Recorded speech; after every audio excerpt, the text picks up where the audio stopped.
Olá pessoal, estamos começando aqui então mais um vídeo de dicas da equipe de constitucional da segunda fase aqui do Damásio. Nós preparamos então para vocês esses vídeos, essa série de vídeos, justamente para poder reforçar a matéria e fazer com que vocês consigam aprender todas essas dicas. Em especial, nós estamos tratando aqui da questão processual. E para vocês, eu escolhi aqui tratar de mais um recurso. Vocês já viram o vídeo do professor Gustavo e do professor Abacuque, e eu escolhi então fazer um recurso de apelação.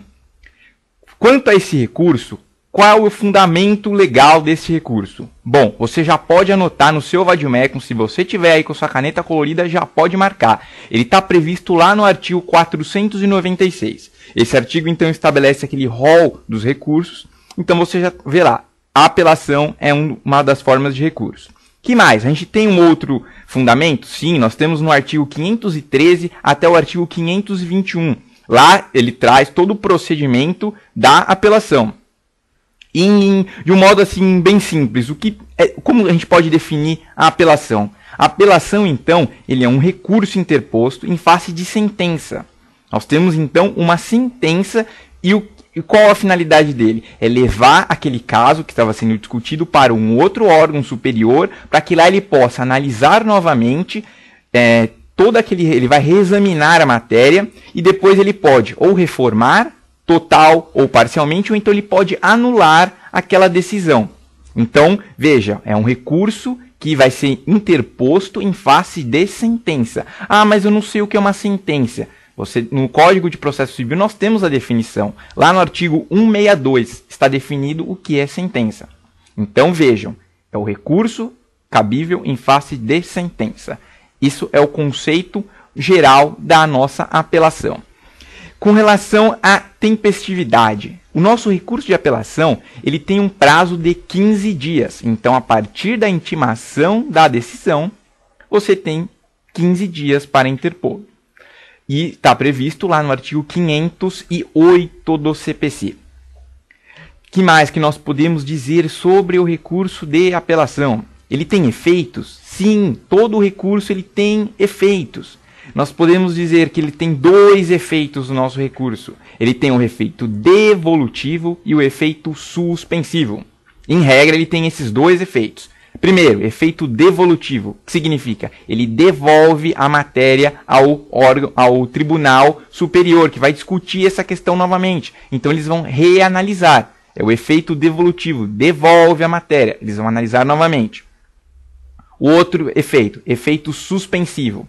O que significa? Ele vai suspender aquela decisão contra a qual você interpôs o recurso. Aquela decisão ela produziu um efeito. Você, a partir do momento que interpõe o recurso de apelação, ela suspende, então, aquele efeito da sentença.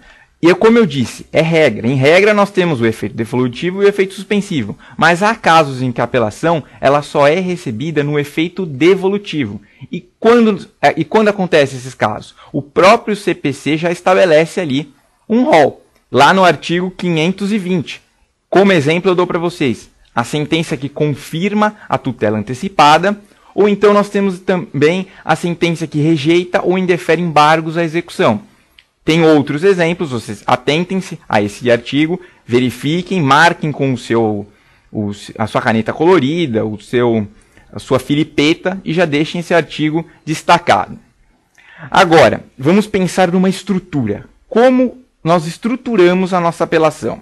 A apelação ela é um recurso um pouco mais simples do que o recurso de agravo, que foi tratado pelo professor Gustavo no vídeo dele. Ela é composta de duas petições. Nós temos a petição de interposição e as razões recursais.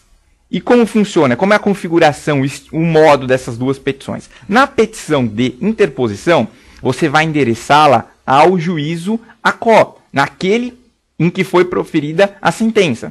Então você vai encaminhá-la, essa petição, ao juiz, endereçá-la, vai lá para o juiz da vara em que você está, que deu a sentença, e você, lá no seu preâmbulo, você diz que está inconformado com aquela sentença. É bom até você destacar o inconformismo com a decisão. Você diz, estou inconformado com a sentença e venho então interpor o recurso de apelação. com fundamento naquilo que eu falei, artigo 513 e seguintes. E que mais? Você destaca nessa petição de interposição que você está juntando as razões, peça para que abra prazo para a parte contrária oferecer as contra-razões e, se for o caso, ainda diga que você está juntando guia de preparo.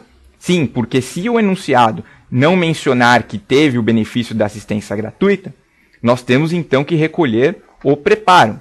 E isso é importante, é um detalhe importante. Já até, inclusive, já caiu numa prova da OAB, era um outro recurso que era de um modo semelhante, mas que ele mencionava.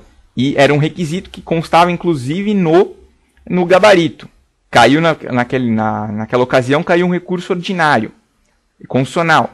E ele até mencionava, deveria ser colocado a juntada de guia de preparo.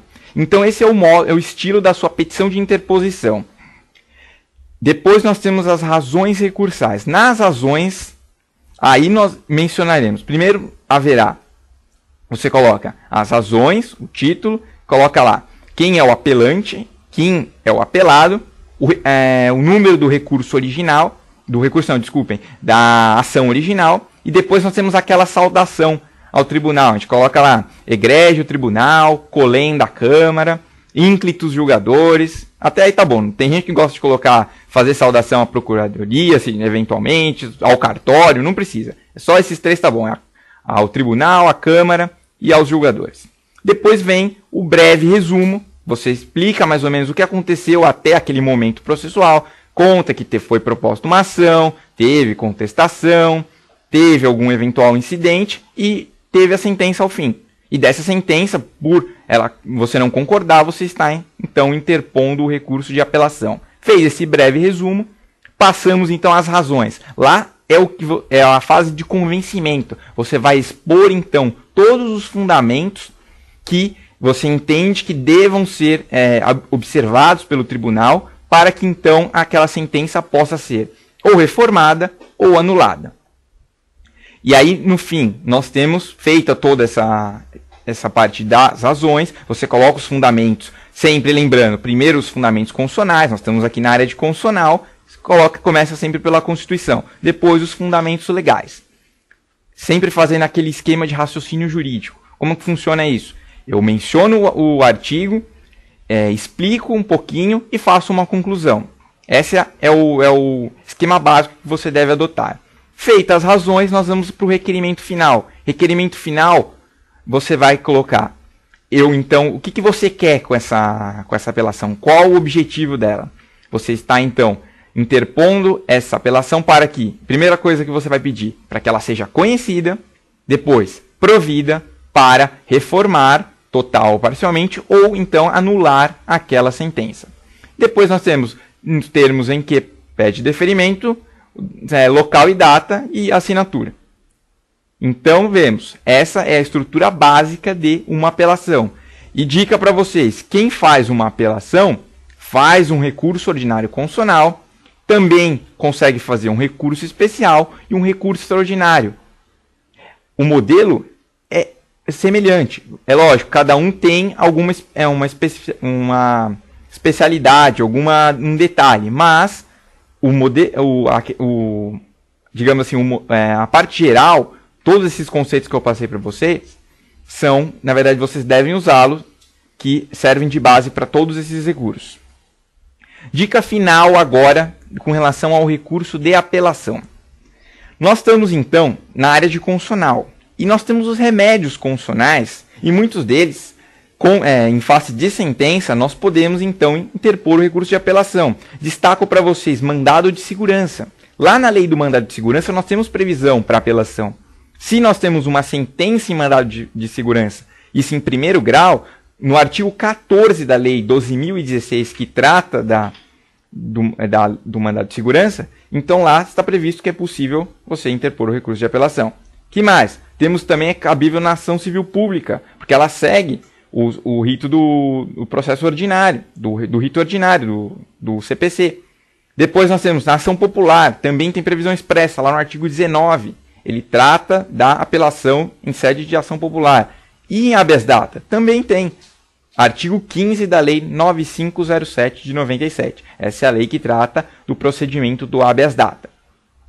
Feitas essas considerações, então, gerais da apelação, é importantíssimo que você tenha, então, o nosso livro de prática, sempre aqui, livro de prática do professor Erival, recomendado para todos alunos da segunda fase. Se você eventualmente não tem, siga esse link abaixo aqui, que vai aparecer na sua tela, e você pode ter acesso ao site para adquiri-lo. E como eu mencionei desse modelo da apelação, na página 281 a 283 do livro, nós temos um modelo de apelação. E trata, então, como eu disse, da petição de interposição e das razões recursais. Eu espero, então, que esse vídeo possa ajudá-lo de alguma forma, com essas dicas gerais. Todos esses artigos que eu mencionei, destaquem no seu vade-mecum, leiam. É importante a leitura constante das leis, da Constituição. E, então, eu encerro por aqui. Desejo, então, a vocês uma boa sorte e até mais.